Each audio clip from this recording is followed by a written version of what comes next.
Welcome to part 3 of my series reviewing the Lord of the Rings trilogy. It's done. Like with my reviews of The Two Towers and Fellowship, there's just no reason to pretend like The Return of the King isn't gonna hold up.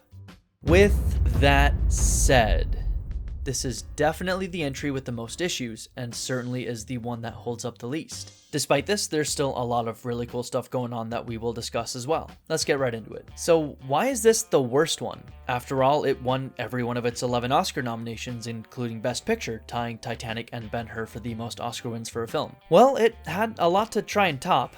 You had the near-perfect Fellowship of the Ring that did so much new stuff so freaking well, and then The Two Towers, which introduced one of the best characters in literary history, and had arguably the greatest battle scene in film history. In that sense, Return of the King didn't really do anything new for me as a viewer that had the same impact as what we saw in those previous films. In addition, it's definitely the sloppiest film all around from a script perspective as well as from a visual perspective. While the first two movies had a tightness and clarity to them, things get kinda loosey-goosey here. Like, this scene here where Sam hears that Gollum intends to murder them is handled just terribly. Sam literally hears Gollum say that he plans to kill them, and then when he and Frodo start arguing, he doesn't just roll with that fact. He gets all vague. I can't do it, Mr. Frodo. I won't wait around for him to kill us.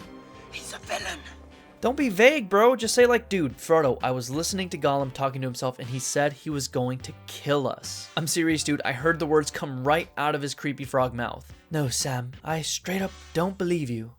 What? Are you kidding me, dog? My testimony means that little to you, especially for something as serious as his admittance to wanting to murder us? You think I'd lie about hearing this? Yes. The idea that Frodo either completely brushes off this admission of pure villainy from Gollum or chooses to assume Sam lied in his testimony and doesn't think twice about it is a bit of a problem to me. Gollum at the end even throws Sam a sneaky evil smile. Like, that's when Sam should have been like, bro, Frodo, he just snuck me an evil smile. Seriously? You're gonna believe this ring addict over me, your best friend and companion? Are you serious? Yes. I guess that Frodo's reaction is very partially motivated by the fact that he knows that Sam is highly distrustful of Gollum as established previously, but the idea that he'd just brush off such a huge claim is kinda weird. Don't get me wrong, I think the dynamic of Gollum getting Frodo to betray Sam is an interesting one, but as it's presented in this film, it has some issues. The scene where Frodo abandons Sam also has some issues. Like, the script actually sets up that Sam has been nothing but unselfish when it comes to their food rations. Here. What about you? Oh no, I'm not hungry. And then Frodo just takes the word of Gollum after he frames Sam. I've seen him. He's always stuffing his face when Master's not looking. Then Sam willingly just leaves, despite knowing Gollum's true intentions to kill Frodo from earlier. Sam eventually finds the bread and returns to Frodo, but like, didn't Sam already have a pretty good idea that Gollum did this? Why did he need to literally find the bread to realize what had happened? Also, he crushes and leaves behind the only food source that they have. At least stuff your pockets, bro, goddamn. I also didn't fully grasp what was going on with Pippin and the Palantir. The way it's portrayed on screen through Billy's performance makes it seem as though his desire to touch it is magically influenced, but if it is, that's not really set up at all. If Pippin's just extremely curious about it, I think his performance is directed and played kind of wrong, since what we see seems to suggest a more extreme desire. I just want to look at it. Just one more time.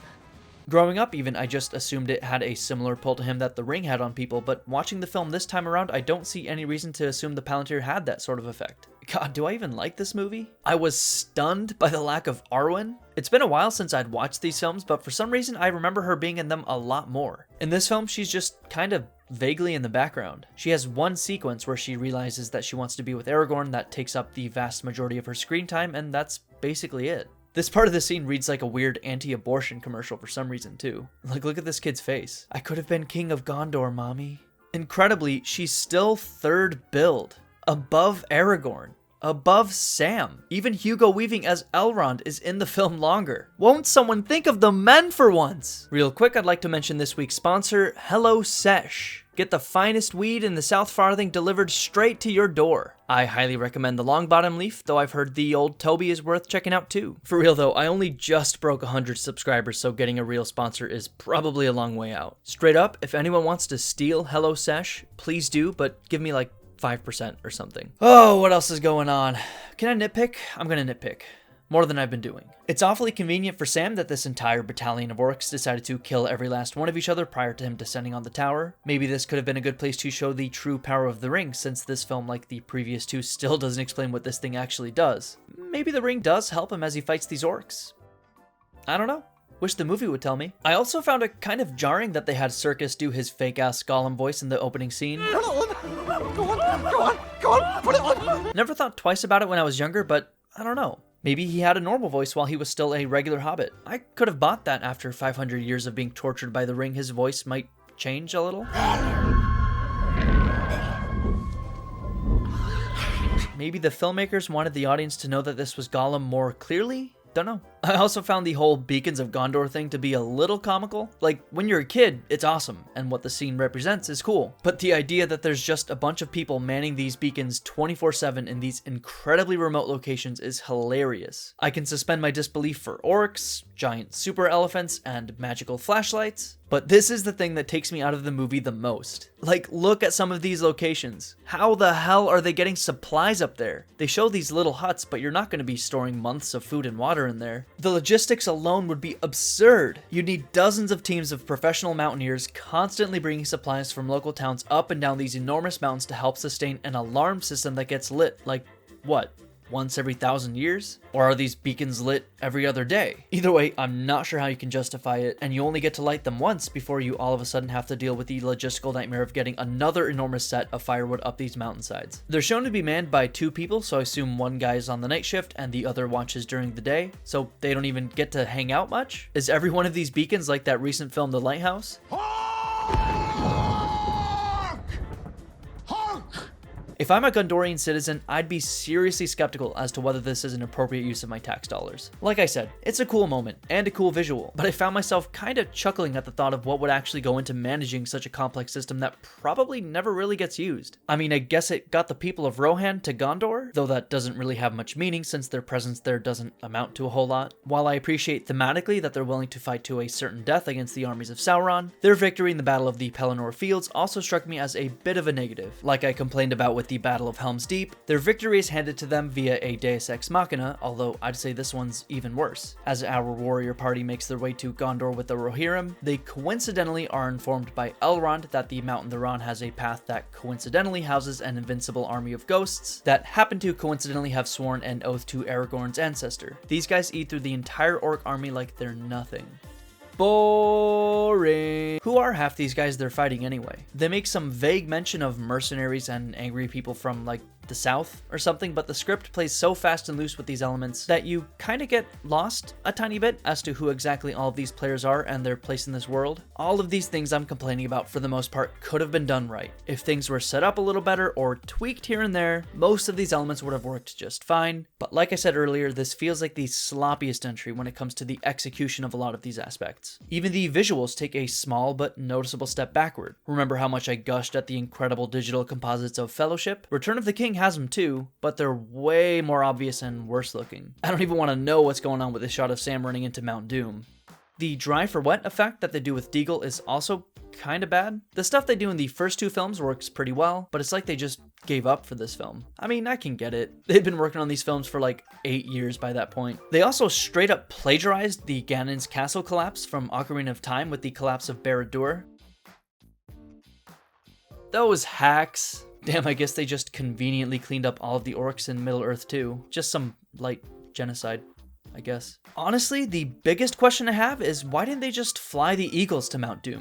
Oh my god, I'm 4.5 pages into my script and I haven't said anything remotely positive about this film. Are you even still watching? The first thing that I want to talk about that really stood out to me was the theme of individualism versus collectivism. This clip's from the Fellowship BTS, but I feel like this guy describes Tolkien's mindset fairly well. Frodo's not the only hero. And of course, without the heroism of all the people who helped him, Frodo would have failed. Our fates are all interconnected, as opposed to depending on this heroic individualism. Against that pluralism, you have Mordor, which is one ring to rule them all. I feel like this notion is portrayed best here in Return of the King. The film's main theme is about the power of collective action and the weakness of the individual. It's about how absolute power corrupts absolutely, and how difficult giving up that power can be for the individual with that power. We see it literally through Denethor and his desire to stay in power despite the resurgence of Aragorn. Rule of Gondor is mine, and no others.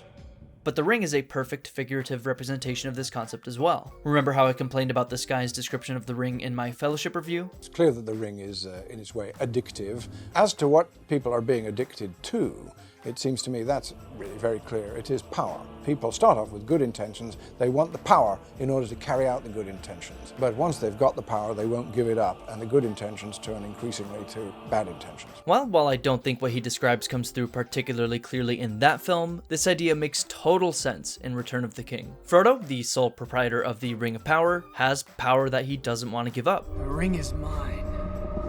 Without Sam, and in a sense Gollum, he would have failed in his mission to destroy it. We also see the armies of men get together, putting aside their squabbles and differences to fight for the greater good. Subsequently, when Frodo needed them most, they were there for him, drawing Sauron's forces out, allowing him to enter the mountain unharmed. For Frodo.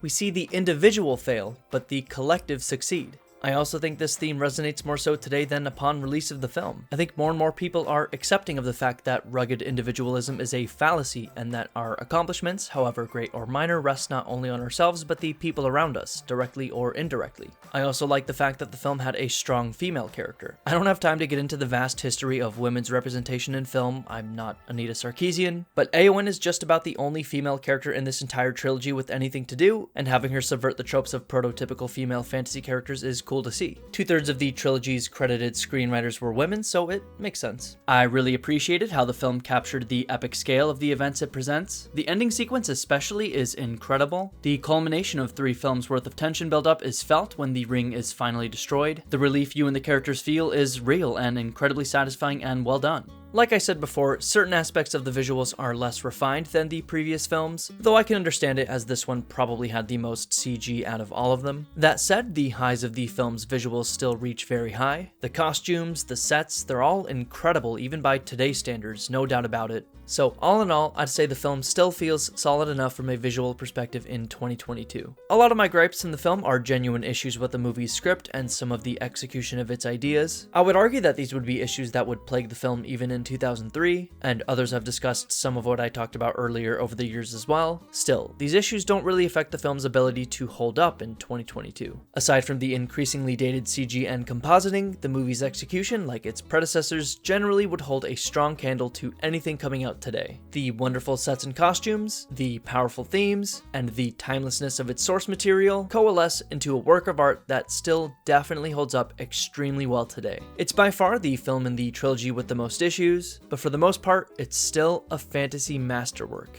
even by today's standards. What are your thoughts on Return of the King? Is it the best Loder film or the worst? Does it hold up? Does it not? Let me know in the comments, and be sure to subscribe if you enjoyed the video. Thanks for watching.